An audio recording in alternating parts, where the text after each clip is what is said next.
하나님께서 이스라엘 백성들에게 나타나셨습니다. 그 하나님 앞에 우리가 어떻게 나아갈 수 있을까? 하나님은 언약을 맺으심으로써 언약을 따라 너희들을 대할 것이다 라고 말씀하셨고, 이제는 그 언약을 따라 이스라엘 백성들은 하나님 앞에 설 수 있었습니다.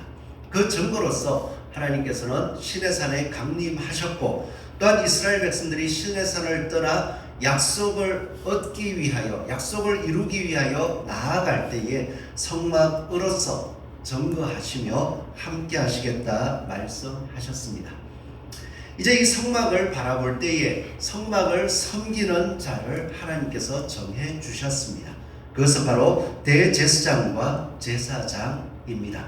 오늘 읽은 본문의 말씀을 살펴보면 하나님께서 제사장의 의복을 세밀하게 지시해 주셨고요, 그 의미들이 성막의 의미를 그대로 담고 있다 하는 것을 알 수가 있습니다.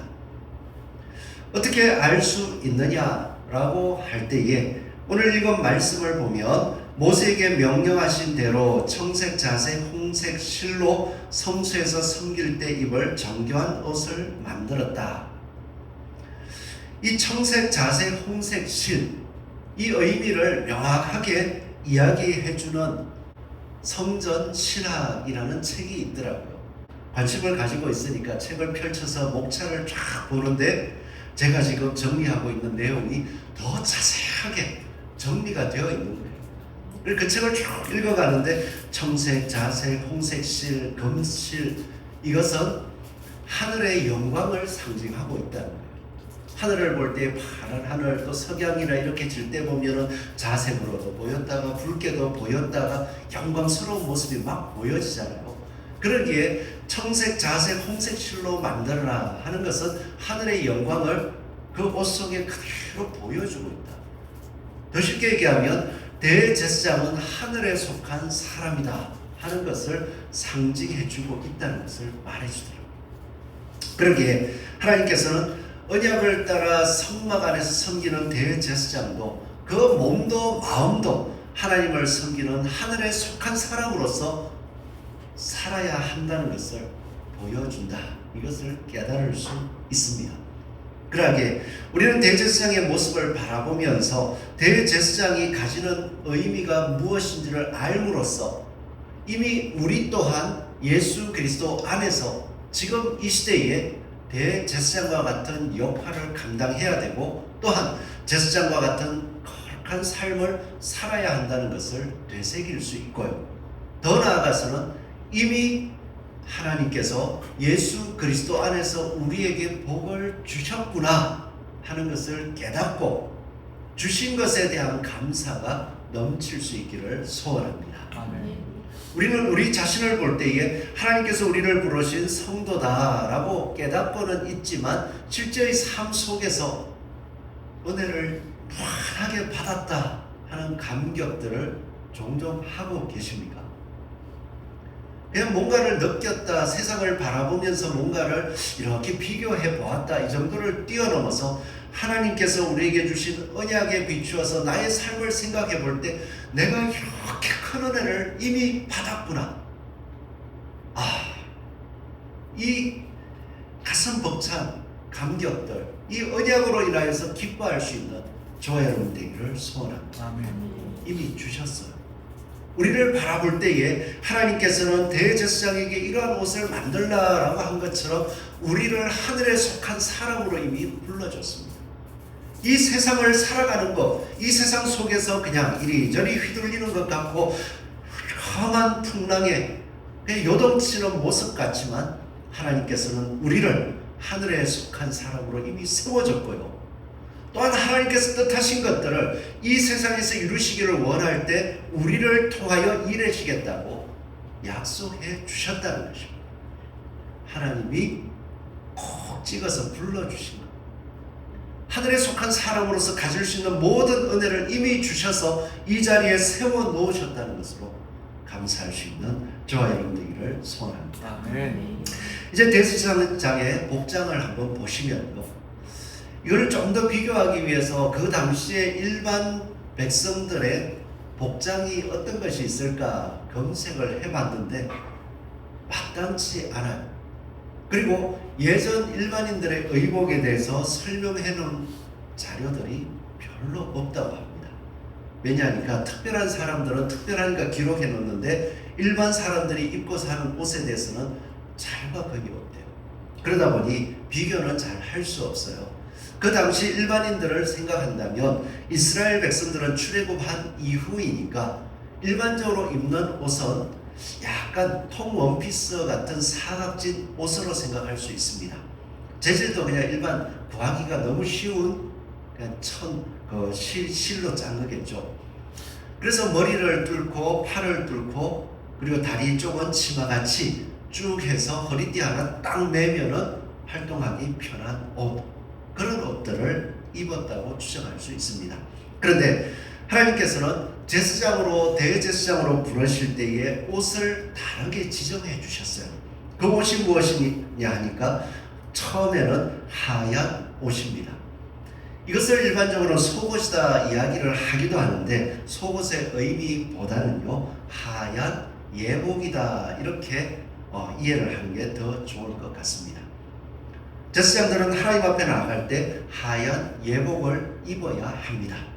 그리고 나서 그 허리띠를 바라보면 허리띠는 청색, 자색, 홍색 실로 짰단 말이에요.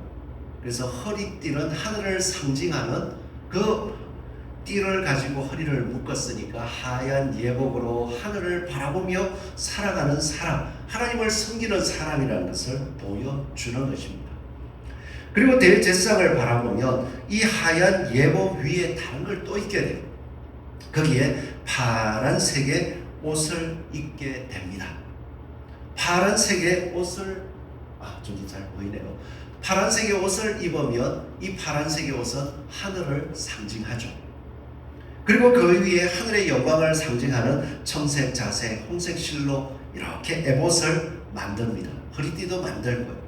그 가슴 속에 네모난 판을 만들어서 거기에 12보석을 붙이고 그 보석 뒤쪽에 주머니가 있어서 우림과 둠밈이라고 하는 뭔지 잘 알 수 없는 하나님의 뜻을 묻는 두 개의 돌이다라고 이야기하기도 하고 하여간 속에 넣어서 흑백, 찬반을 넣는 것. 그래서 하나님 앞에 기도하고 그 중에 하나를 탁 꺼냈을 때 찬성이냐 반대냐로 하나님의 뜻을 찾기도 하는 그런 제비뽑기 같은 느낌일 수도 있어요.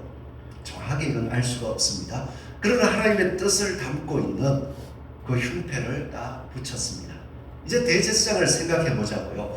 하나님 앞에 나아가는데 언약을 상징하는 하얀 옷, 거룩한 옷을 입고 그 위에 하늘 앞으로 나아가는 그 옷을 또 위에 걸치고 그 위에 하늘의 영광, 그 영광을 쫙 상징하는 것들을 붙이며 보석, 12지파를 상징하는 보석을 붙였습니다. 12지파는 누구입니까? 이스라엘 백성들, 하나님의 죄 가운데서 구원한 하나님의 백성들을 상징하잖아요. 그들을 가슴에 하나님 앞에 보석 같은 존재로서, 빛나는 존재로서 하나님의 영광으로 붙여놓았다. 그걸 볼 때에 하나님이 지금 우리들을 뭐로 보겠습니까? 하나님의 영광을 품은 보석같이 빛나는 존재들로 보고 있다는 겁니다. 흉패를 딱 붙였습니다. 하늘 위에 하나님의 그 성소의 가장 내밀한 곳과 같은 그곳에서 보석과 같은 존재로서 일하고 하나님의 뜻을 물으러 나갈 수 있는 존재. 그 사람이 대제사장입니다. 이런 대제사장을 바라볼 때요, 우리의 성도들이 이 시대를 살아가는 우리들이 바로 대제사장이요, 제사장들의 역할을 그 모습을 가지고서 그 일들을 행해야 된다는 것을 상징적으로 또한 알 수 있습니다. 우리가 지난주에 하나님의 말씀을 바라보았듯이 예수 그리스도께서 성전이 되었고 예수 그리스도를 믿는 사람도 성전이라고 했습니다. 예수님께서는 성전이시자 또한 의미를 그 한 몸에 다 합쳐서 예수님이 대제사장이심을 보여주셨습니다. 그리고 베드로는 우리를 말하기를, 예수 그리스도를 믿는 하나님의 성도들을 말하기를 왕같은 제사장이다. 다른 말로 하면 대제사장의 역할을 하는 귀한 사람들이다.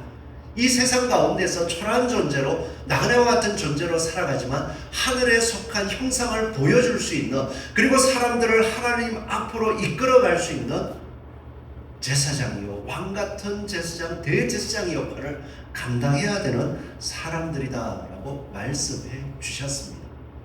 우리가 그걸 생각한다면 하나님께서 이스라엘 백성들에게 제사장의 옷이 이러하였고 이것을 가슴에 품고 하나님 앞에 나아가야 한다라는 것을 생각할 때 제사장의 옷을 우리는 어떻게 입을 수 있을까 고민할 수가 있겠죠. 제사장의 옷을 생각해 볼 때면 하얀 옷, 거룩한 옷입니다. 이 거룩한 옷은 무엇을 가립니까? 몸을 가리는 역할.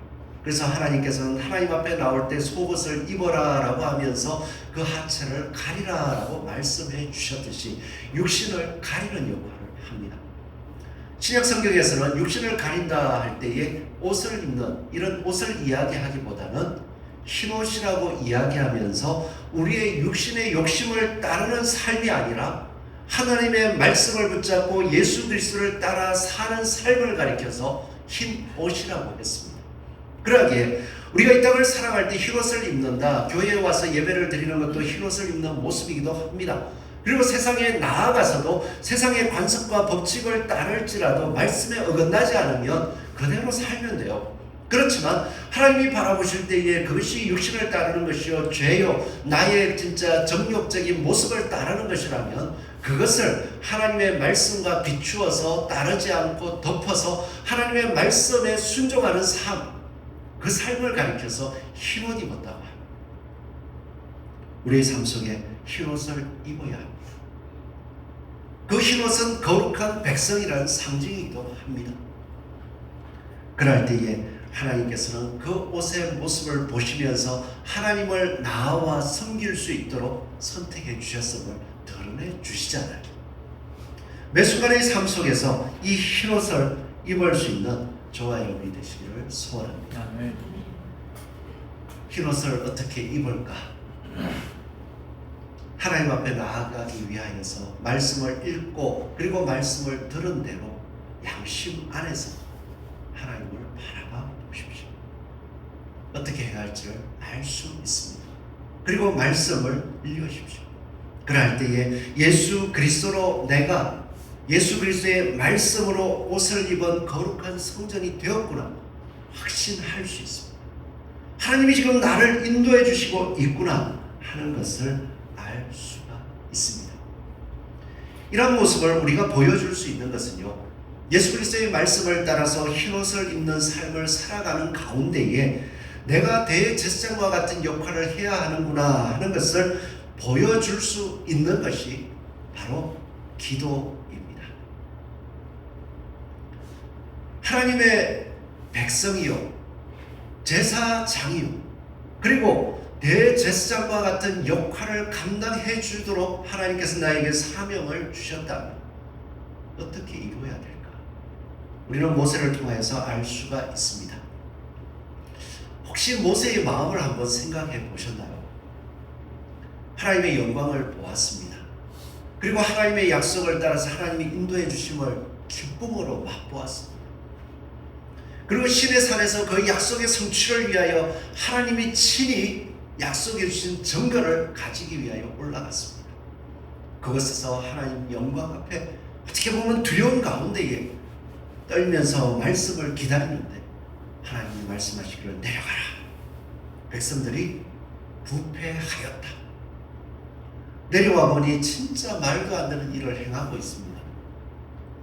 그때의 모세의 마음을 혹시 생각해 보셨습니까?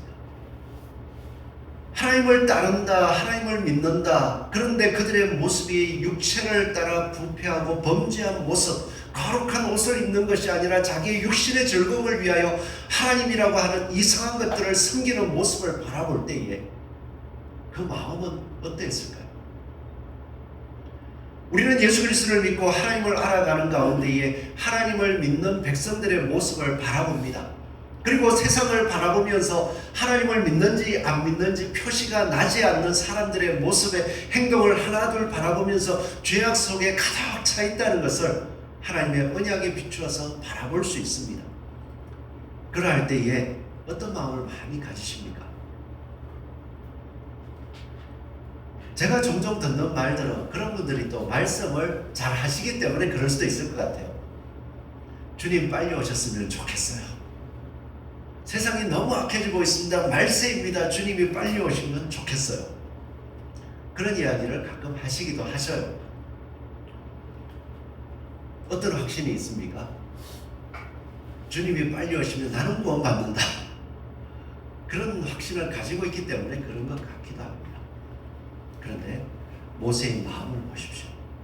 하나님의 영광을 눈앞에 보고 있습니다. 그리고 하나님께서는 약속대로 해주실 능력이 있으심을 압니다. 그런데 자신과 함께 나왔던 그 백성들은 지금 하나님의 진노 아래에서 죽게 생겼습니다. 그때의 모세가 바라보았던 마음은 하나님의 영광을 그대로 인정합니다. 그러나 그 영광 앞에 설 수 없는 백성들을 향하여서 간절히 사모하는 마음, 그들을 살리기 위하여서 그 진짜 죽어가는 그 아픔을 가슴에 품고 하나님 앞에 기도하는 모습을 가지더랍니다.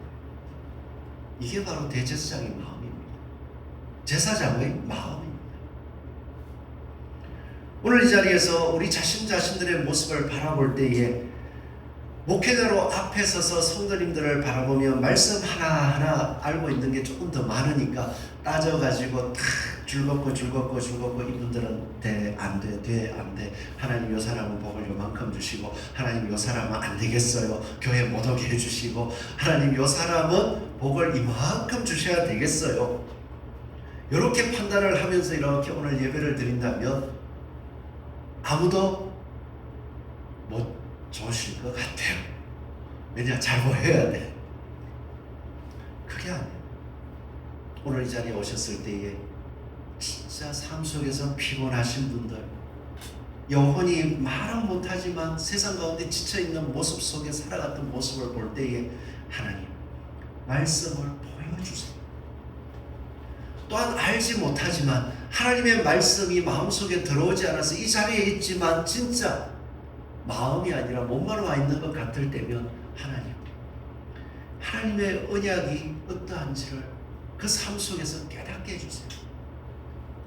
하나님 이러한 삶이 죄악 가운데 기울어버려서 행동으로 움직여진다면 하나님께서 심판하실 수밖에 없을 건데 하나님 빨리 행하는 걸 막아지지 않는다면 행하고 났을 때 빨리 한 대는 깨닫게 해주셔서 돌이킬 수 있게, 내가 잘못되었구나 하는 것을 깨닫고 하나님께 돌아올 수 있게 해주세요. 이 마음들이 대제사장과 제사장의 마음 속에 삶 속에 그대로 드러나야 됩니다. 오늘 우리는 그런 마음들을 가지고 아픔을 품고 살아갈 수 있습니다. 내 주변의 사람 한 사람을 바라볼 때에 말씀대로 잘 안 돼요. 그런데 그런 사람들을 바라보면서 말씀대로 안 되니까 진짜 하나님 제가 못 참겠습니다. 끝내주세요. 이럴 수 있겠습니까? 예수님의 대제사장 되심을 생각해 보십시오. 예수님은 언제까지 참으셨을까요? 예수님은 어떻게 해서 나를 받아주셨을까요? 예수님은요, 모세가 기도하였던 것처럼 하나님 앞에 자신의 목숨을 들고 나아가서 하나님 참아주십시오. 제가 아버지의 말씀을 다 전하겠습니다. 그리고 그들을 내가 생명을 버림으로써 영원한 생명이 있음을 보여주고 그 자리로 이끌어 가겠습니다. 그러고는 지금도 그 일을 하고 계시고 우리를 위하여서 기도하고 강구하고 계신데요. 그 주님의 대제사장 되심을 생각한다면 예수님께서 너도 한번 감당해봐라.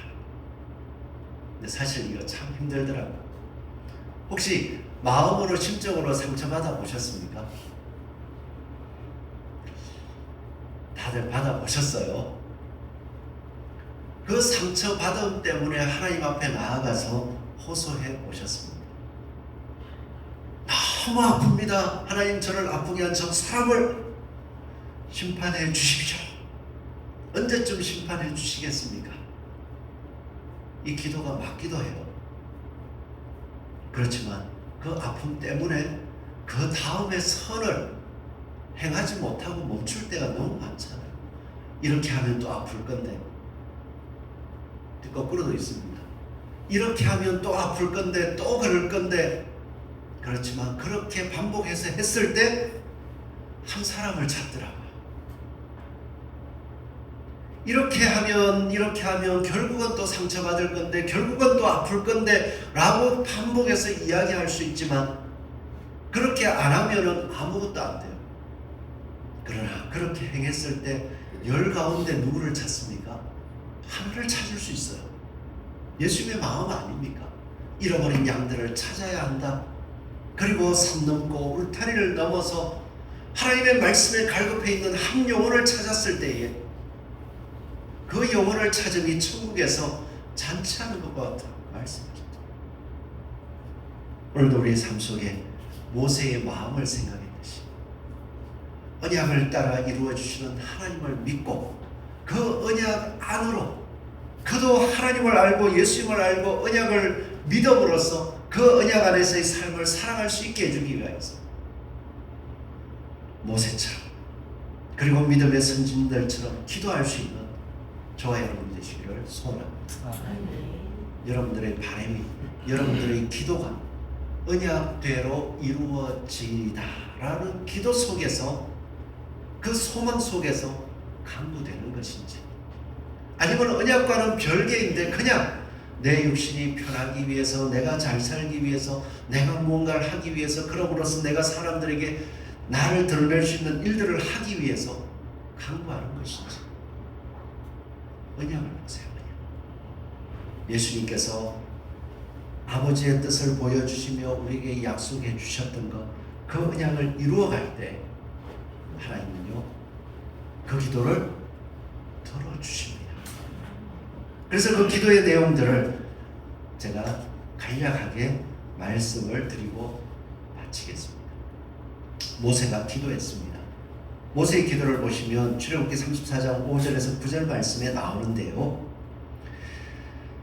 하나님께서 자신의 모습을 보여주면서 내가 자비롭고 내롭고 노하기를 더디하고 인자와 진실이 많은 하나님이라 하나님을 보았습니다. 선포해 주셨습니다.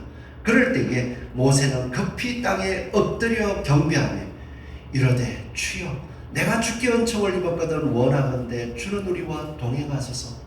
이는 목이 뻣뻣한 백성이니이다. 우리의 악과 죄를 사시고 우리를 주의 기업으로 삼으소서. 우리의 악과 죄를 사시고 우리를 주의 기업으로 삼아 주십시오. 그 은혜를 위하여 간구하더라고요. 아론도 사실 비슷합니다. 성막이 다 지어지고 나서 제사장 역할을 간구할 때 이 하나님 뜻대로 된 것을 보고 민수기 6장 22절 이하의 말씀을 보면 여호와는 내게 복을 주시고 너를 지키시기를 원하며 은혜와 평강으로 함께 하시기를 기도해 주고 있더라고요. 솔로몬도 마찬가지였어요. 하나님이 약속하신 것을 다 이루시고 성전을 짓게 해주셨습니다. 그 언약이 완전히 이루어져서 이제 이동하지 않는다 하는 것을 다 보여주셨을 때에 솔로몬이 기도하는 거 다른 거 아니에요. 언약을 따라 기도했습니다. 언약대로 이루어 주시옵소서. 다윗을 통하여서 하나님께서 약속하시고 언약하신 대로 다 이루어 주셨는데 이제는 이 안에서 저희들이 살아갑니다. 그러할 때에 하나님이 저희를 대하는 것, 은혜와 진리가 인자가 넘치게 해 주십시오.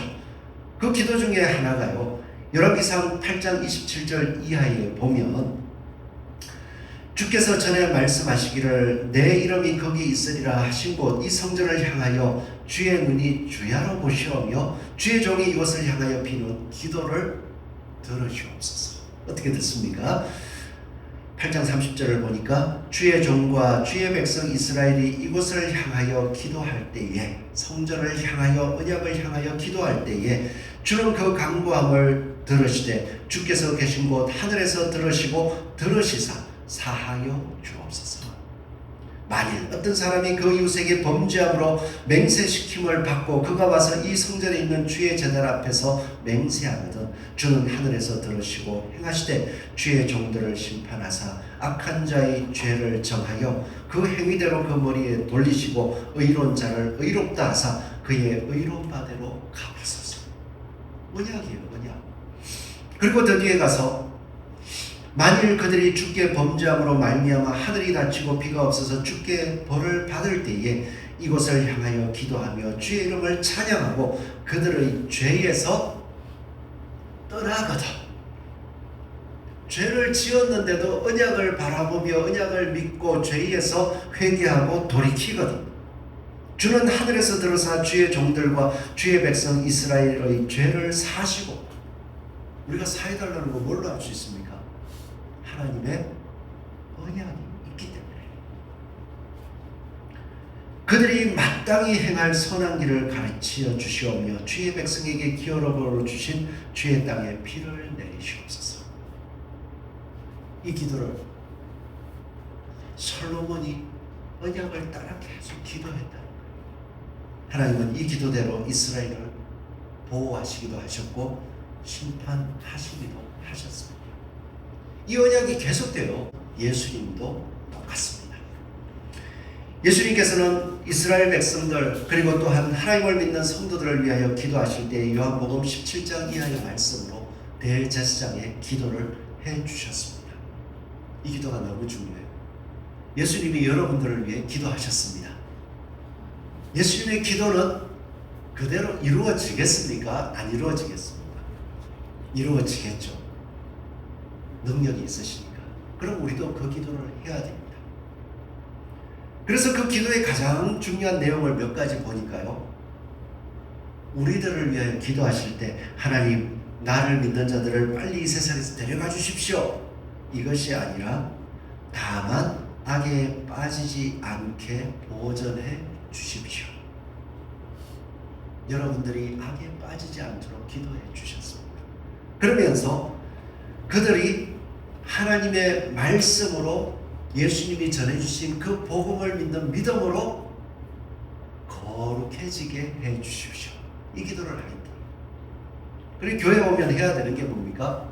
하나님의 주신 복음의 말씀의 의미를 또 되새겨야 되고, 또한 그 말씀을 기준으로 내가 세상에 물들지 않도록 정신이 깨어나는 게 예수님의 기도의 응답인 거예요. 그리고 말씀합니다. 그들도 다 하나가 되어 우리 안에 있게 하사 세상으로 아버지께서 나를 보내신 것을 믿게 하옵소서. 하나님의 말씀이 예수 그리스도를 통하여 주어진 것을 믿고 그 말씀을 따라 내가 살기를 다짐할 때 우리 속에 뭐가 주어질까요? 영생, 부활의 약속이 주어지는 겁니다. 그로 말미암아서 영생이신 아버지 하나님이 우리 안에 있고 영생의 생명을 주실 수 있는 예수님이 우리 안에 있고, 또한 우리는 그것을 믿음으로 말미암아 이 땅에서 아버지 하나님과 예수님과 하나 되어 살아감을 보여줄 수 있다는 거예요. 이것을 예수님이 기도하셨습니다. 그러니 우리 교회에 오면 뭘 합니까? 복음을 바라보고 하나님의 뜻임을 내 마음에 새기고 우리들이 어떻게 해야 돼요? 예수님처럼 서로 이 기도를 하면서 사랑해야 됩니다. 그러니 우리 성도는 어떻게 삽니까? 제사장의 역할을 하기 위하여서 옷을 입어야 됩니다. 내 자신을 은혜의 보좌 앞으로 날마다 들고 나아가서 내 육신의 생각, 육신의 정욕, 그리고 육신적으로 깨달아지는 모습들을 늘 하나님 앞에 기도함으로써 하나님 이러한 모습이 변하여 예수 그리스도의 말씀을 쫓는 마음과 마음이 되게 해달라고 계속 기도해야 돼요. 거룩한 옷을 입으셔야 돼요. 그리고 나서 예수님처럼 하나님 저들은 언약의 백성입니다. 하나님 이들은 하나님께서 사랑하신 자요 예수님의 이름으로 부르신 자들입니다. 이들이 육신을 따르지 않도록 보여줄 수 있고 깨닫게 해줄 수 있고, 또한 그들이 죄에서 뉘우칠 수 있도록 하나님 인도하여 주시옵소서. 날마다 기도해야 돼요. 혹시 이번 한 주간의 삶 속에서 자신을 한번 돌아보십시오. 말씀과 충돌을 나는 것 같은 삶들을 혹시 마음속으로 이건 아닌 것 같아 깨달아 보셨습니까? 그 깨달음이 깨달아졌을 때에 하나님 앞에 기도해 보셨어요? 하나님, 이 마음은 육신적인 생각인 것 같습니다. 하나님, 이걸 변화시켜 주시옵소서. 도리어 이것을 뛰어넘어서 하나님이 기뻐하시는 행동을 행할 수 있도록 지혜를 주시옵소서. 혹시 기도해 보셨어요? 기도하실 수 있기를 바랍니다. 그리고 주변 사람들을 바라볼 때도 자꾸 정죄하지 마세요. 여러분이 정죄 안 해도 하나님이 이미 다 하셨습니다. 선언하셨어요. 예수 그리스도의 복음을 보고 듣고 믿지 않는 자는 심판하신다고, 심판했다고 말씀하셨어요. 그러기에 우리가 아는 것은 저것도 죄다, 저것도 죄다가 아니에요. 죄는 세상 사방에 차고 넘치니까. 참된 생명을 보여줄 자 누구입니까? 우리예요. 우리. 정죄하는 입술이 아니라 다 알아요. 그 기도하십시오. 하나님이 세상에 죄가 가득합니다. 기도하십시오. 그러나 정죄하는 입보다 뭐를 더 보여줘야 될까요? 생명의 길이 무엇인지를 우리의 입으로, 우리의 기도로서 보여줄 수 있기를 소원합니다. 저거는 죄야, 저거는 죄야, 이것보다도 이것이 죄의 길인데 참된 생명은 이것이야 말하고 보여줄 수 있기를 소원합니다. 그래서 요한일서, 사도 요한은 요한일서에서 이렇게 말하더라고요. 5장 14절은 그를 향하여 우리가 가진 바 담대한 것 이것이니 그의 뜻대로 무엇을 구하면 들으시리라. 그의 뜻대로 무엇을 구하면 들으시리라. 대제사장의 기도처럼 기도하면 들으시리라.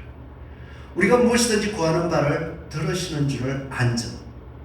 또 좀 착각해가지고 뭐든지 구하란다 해서 생각나는 대로 다 구하라는 게 아니고요. 무엇이든지 구하는 바를 들으시는 줄을 안저 우리가 그에게 구한 그것을 얻은 줄을 또한 아느니라 라고 하면서 누구든지 형제가 사망에 이르지 아니하는 죄 범하는 것을 보거든 구하라. 그리하면 사망에 이르지 아니하는 범죄자들을 위하여 그에게 생명을 주시리라. 구하실 수 있기를 바랍니다. 아멘. 영광을 볼 수 있습니다. 그리고 모두가 다 구해지는 것을 보지 못할 수는 있지만 그 기도 속에서 하나님이 역사하심이 보여지면서 구해지는 하나님의 능력을 맛볼 수 있습니다. 이게 성막을 지으시고 대제사장의 옷을 주신 하나님의 뜻입니다. 이제 우리가 이미 불러졌습니다. 우리를 거룩하게 하십시오. 그리고 또한 그 거룩함 속에서 정죄의 입술이기보다는 하나님께서 죄를 사하실 수 있음을, 하나님께만 소망이 있음을 증거할 수 있는 저와 여러분이 되기를 축원합니다. 기도하겠습니다.